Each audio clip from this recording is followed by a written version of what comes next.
There's a number on your payslip you've probably never clicked on. It sits quietly under your gross pay, under your tax, easy to skip past. 12% of everything you earn, sent somewhere you've never seen, managed by people you've never met, for a version of you that's 40 years away. Right now, across the country, that quiet number has grown into a $4 trillion pool of money, one of the largest pools of retirement savings on the planet, bigger than Australia's entire stock market was 20 years ago. And most people who own a piece of it couldn't tell you which fund it's in, what it's invested in, or how much they're being charged to hold it. This is superannuation. It is, quite possibly, the most important financial account you own, and the one you understand the least. To see exactly how this plays out over a real working life, we're going to follow one person from his first payslip to his last. His name is Josh. He isn't real, but almost every number in his story is, pulled straight from what an average Australian actually experiences. Watch what happens to him, and you'll understand exactly what's happening to you. Josh is 17, working weekends at a fast food counter. His first payslip lands on his phone. He checks the number that hits his bank account, enough for petrol and a Friday night out. He doesn't check the other number on that same payslip, the one going somewhere else entirely, into an account a fund manager he'll never meet opened on his behalf the week he was hired. He won't think about it again for years. Almost nobody does at 17. Let's strip away the jargon. Superannuation is not a bank account. It's not a bonus. It's not something an employer is doing you a favor by providing. It's compulsory, long-term, tax-advantaged savings. Money set aside from your working life specifically so that, decades from now, you're not entirely dependent on the government to survive. Here's the part almost nobody explains properly, mate. Super isn't one thing. It's a wrapper, a tax structure, sitting around an investment portfolio that Josh, whether he realizes it or not, is actively choosing just by having an account open. Inside that wrapper could be shares, property, infrastructure, bonds, cash, all sorts. The wrapper is what makes the earnings inside it taxed at a maximum of 15% instead of his regular income tax rate, which for a lot of working Australians sits north of 30%. And that gap, mate, between 15% and your marginal rate, that is not a technicality. Over 40 years, it's the difference between retiring comfortably and retiring on the age pension alone. So before we go anywhere else, just sit with that for a second. Super is not money Josh is losing from his pay. It's money moving into the cheapest tax environment he'll ever legally have access to. Now, here's the thing. There are 3 doors money can walk through into a super account, and almost nobody uses more than one of them. Josh, over the next 15 years, is going to walk through exactly one, until one Tuesday changes everything. Door 1, mate. The superannuation guarantee. This is the 12% an employer is legally required to pay on top of salary, up from 9% when the scheme first ramped up more than a decade ago. By the time Josh is on $80,000 a year, that's $9,600 landing in his account every single year, whether he thinks about it or not. And from July 2026, the rules tighten up even further. Employers now have to pay it on every single payday, not once a quarter. For decades, that money could just sit unpaid in an employer's account for up to 3 months at a time before it broke any rule. Not anymore, mate. For someone starting out at Josh's age, that one single change is projected to add thousands of dollars to his balance at retirement, purely because the money starts compounding sooner. Righto. Door number 2, mate. Salary sacrifice. And this is where it gets properly interesting, because honestly, almost everyone's leaving money on the table here. So, picture this. Josh is 26 now, better job, better pay, and it's been 3 years, mate. 3 years since he's even opened his super app. He only opens it tonight out of sheer boredom, scrolling past some show he's not even really watching. And he notices this button he's never touched before, salary sacrifice. Curious, right? So he runs the numbers. Turns out he's earning enough now to sit in that 32.5% tax bracket. And here's the kicker, mate. Every dollar he redirects from his pay into super, instead of getting smashed at that rate, only gets taxed at 15% inside the fund. On $200 a fortnight, that's an immediate saving of roughly $35. Money that just stops going to the tax office and starts going to his own future instead. Josh didn't earn more tonight, mate. He just stopped leaving a discount unclaimed. Took him 4 minutes to set up, and back to the show he goes. Later on, he'll actually describe that moment as strangely anticlimactic. No alert, no confirmation email that felt like it mattered. Just a number that'll now be slightly different, forever, because of something that took less time than the ad break. Now, there is a ceiling though, mate. The concessional cap, currently $30,000 a year, rising to $32,500 from July 2026. And heads up, that cap includes what your employer's already chucking in. Right, door number 3, after-tax contributions. This is money that's already being taxed, that someone chooses to tip into super themselves. There's a separate, much bigger cap here, currently $120,000 a year. And get this, in some cases, you can actually bring forward 3 years of that cap all at once, up to $360,000. And a few years later, mate, when Josh's grandmother passes and leaves him a modest inheritance, this is the exact door he'll walk through to shelter part of it from future tax. And here's the detail, mate, that would have quietly punished Josh if his path had looked a bit different. The one that punishes parents, carers, anyone who takes a career break. Get this, if your total super balance is under $500,000, you can actually carry forward unused concessional cap space from the past 5 years. So someone who took 2 years off to raise a kid, mate, they're not permanently behind. They can catch up in one high-earning year later on. Almost nobody knows this rule exists, and fewer still actually use it. Now, here's the mistake that costs people the most, mate. And it isn't fees, and it isn't the fund they picked. It's this. Most Australians have never once looked at their investment option, and Josh hasn't either. See, when his account got opened at 17, he was automatically dumped into something called the default, or My Super option. For most funds, that's a balanced or growth mix, something like 70% shares and property, 30% bonds and cash. Reasonable, sensible, one size fits all, for now. But here's the thing, mate. One size does not, in fact, fit all, forever. At 24, Josh's money has 40 years to ride out the ups and downs before he even touches it. History tells us an aggressive, mostly shares portfolio absolutely smashes a conservative one over that kind of time frame. The dips barely matter because he's never forced to sell during them. Now, fast forward, mate. Josh is 58, 18 months out from the retirement date he's been quietly planning toward, and he has never once opened that setting. He's still sitting in the exact same default option his fund handed him at 17. A setting built for someone with 40 years of runway, mate, not someone with 2. A bad market year now could wipe out a meaningful chunk of his balance with no time left to recover it. Nothing dramatic even has to go wrong for this to hurt him. The setting was simply never revisited for 41 years. And if you asked him why, mate, he wouldn't have a real answer. Not laziness, not denial, just 41 years of a decision that never announced itself as a decision. Nobody sends a reminder, nothing breaks. It just sits there, quietly outdated, until someone finally asks the question out loud. Now, every major fund lets you switch investment options in about 4 clicks, mate, in an app for free. Growth, balanced, conservative, indexed, high growth, sometimes even entirely ethical or sustainable portfolios. And yet, get this, member behavior data consistently shows the overwhelming majority of people never touch this setting. Not once, not ever, from their first job right through to their last. Josh, statistically, is completely ordinary. Now, somewhere in Josh's super statement, mate, in tiny grey text he's never actually read, there's a fee, maybe labelled an administration fee, maybe an investment fee. Individually, these numbers look harmless, right? 0.5%, 0.8%. Doesn't feel like anything. But here's the thing, mate. Super isn't a 1-year decision. It's a 40-year decision.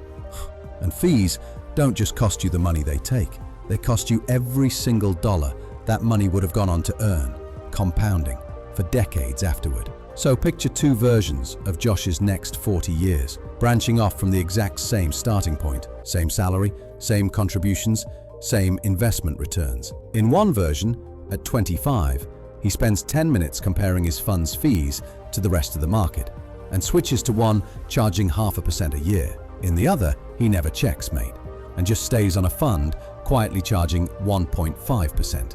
Neither version of Josh notices the difference on a monthly statement. Just a few dollars, easy to miss. But run that 1 percentage point gap forward for 40 years, and Australia's own regulator has actually modelled what it becomes. Well over $100,000, mate. Stripped straight from the final balance. Not because the fee itself was ever large, but because of everything that money never got the chance to earn on its behalf. The only difference between those two versions of Josh is 10 minutes, once at 25. And this is exactly why comparing funds by fees without ignoring performance matters so much more than people think, mate. It isn't about finding the cheapest fund on the market. It's about not quietly bleeding out your returns to a fee structure you never once checked. Now remember Josh at 17, mate, behind the fast food counter. That job opened his first super account. Then at 19, a new job after school defaulted him into a second fund. At 21, he moved cities for work, picked up something casual, and boom, a third account opens, without him even noticing. Nobody ever told him, mate, that all three were doing the exact same job, badly, in triplicate. So Josh is 30 now, and he's only finding out tonight, logging into MyGov for something totally unrelated, tax time, when he spots it. 3 accounts, 3 sets of fees, and get this, 2 of them have also been quietly charging him insurance premiums for years, mate, for cover he never even chose and barely remembers. The fix, though, takes about 10 minutes. Josh consolidates all 3 into one account, right from his phone, in the same sitting he found them. And sitting in the smallest, oldest account, the one from that fast food job at 17, is $420 he had absolutely no idea existed. He doesn't feel lucky, mate, sitting there with the phone in his hand. He feels something closer to mild embarrassment. 13 years, 3 accounts, and he's only checking now because he happened to be doing something else entirely. Not because he was smart, because tax time forced his hand. People routinely log in, expecting nothing, and find exactly this, mate. It is, without exaggeration, one of the highest value 10-minute tasks available to almost any adult in this country. See, most Australians don't realise their super fund isn't just holding their retirement savings. By default, it's usually also paying for their life insurance. And Josh's 3 old accounts were no exception. When each of those accounts got opened, Josh was automatically opted into a policy, some combination of life cover, total and permanent disability cover, and income protection, with premiums quietly getting deducted from the balance every single month. Nobody sat him down to explain this at 17, 19, or 21, mate. It just happened, in the background, 3 separate times. Now for some people, mate, this default cover is genuinely valuable, often cheaper than buying an equivalent policy outside super, and it requires no health checks to even start. But for Josh, at 17 and 19, with no dependents and nobody relying on his income, 2 of those 3 policies were pure dead weight, mate. Premiums paid every month for cover that never once mattered to his actual life, duplicated across accounts he'd completely forgotten he had. And look, the lesson here isn't insurance in super is bad. It's that almost nobody checks whether the cover they're paying for actually fits the life they're living. 5 minutes inside a funds app shows you exactly what's covered and exactly what it costs. Josh cancels 2 of the 3 policies the same night he consolidates his accounts and keeps the one attached to his current fund, now that he's actually got a mortgage, mate, and a real reason to want that cover. Right, let's ground this in some real numbers, because the abstract stuff only lands so well. According to Australia's own retirement standard body, a single person wanting a comfortable retirement, private health insurance, a reasonable car, the occasional overseas trip, needs somewhere around $630,000 in super by the time they retire. A couple, closer to $730,000. Now Josh checks his own balance properly for the first time at 42, and the number in front of him sits close to the national average for his age, roughly $140,000. It's not nothing, mate. but it's also nowhere near where it needs to be for that number he just saw a minute ago. And he sits with that for a while, longer than he expects to. It isn't panic exactly. It's that specific discomfort of realizing average was never actually a safe place to be, that he'd been quietly measuring himself against a number that was never going to get him where he wanted to go, and nobody had ever told him that. See, the average person turning 65 in this country retires with somewhere around $400,000, meaningfully below what's needed for that comfortable outcome, mate. And the gap is worse again for women, who on average retire with around 25 to 30% less than men, largely from time out of the workforce raising children and a long history of part-time, lower-paid work. Now, this isn't meant to alarm you or Josh, mate. It's meant to do the exact opposite, to show exactly why the small decisions in this story were never small at all. A fee difference of 1%, an investment option left on default for 41 years untouched, 3 forgotten accounts quietly leaking insurance premiums for years. None of these, on their own, felt dramatic to Josh at the time, but compounded, mate, they are the entire gap between the average outcome and the comfortable one. See, super is, deliberately, difficult to access early. That's the entire design of the system. Money locked away from day-to-day spending, so it survives long enough to actually do its job. Generally, you can't withdraw it until you reach what is called your preservation age, currently 60 for anyone born after mid-1964. And even then, mate, only once you've genuinely retired or met another specific condition of release. There are narrow exceptions, sure: severe financial hardship, terminal illness, specific compassionate grounds, but the system is built to resist the temptation of raiding it early, because every dollar pulled out today is a dollar with no more decades left to compound.